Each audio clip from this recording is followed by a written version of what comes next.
తీర్థయాత్ర సమయంలో వేడి నీటి కుండాల్లో ఎక్కువసేపు ఎందుకు స్నానం చేయరాదు?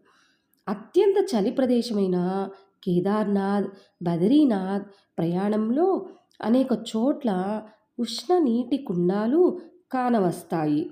అంత చల్లని మంచు ప్రదేశంలో అంతటి వేడి నీరు కొండల్లోంచి రావడానికి కారణము గంధకము.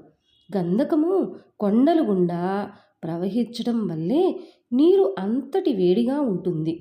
ఎంతోమంది వైద్య నిపుణులు పరిశోధనల్లో ఆ వేడి నీటి కుండాల్లో స్నానం చేయటం మంచిది కాదని శాస్త్ర పరిశోధన చేసి మరీ చెప్పారు. కాబట్టి ఎక్కువసేపు స్నానం చేయరాదు. అలాగే ఆ పవిత్ర అద్భుత పుణ్యక్షేత్రాల్లో స్వచ్ఛమైన నీరు పారుతుంటుంది. కాలుష్యానికి అవకాశం లేని ప్రదేశమని ఆ నీరు తొందరపడి త్రాగకండి. నీరు స్వచ్ఛమైనదే, ఎటువంటి కాలుష్యానికి అవకాశం ఉండదు.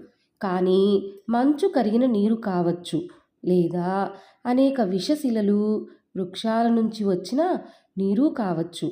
ఏదైనా త్రాగటం మంచిది కాదు.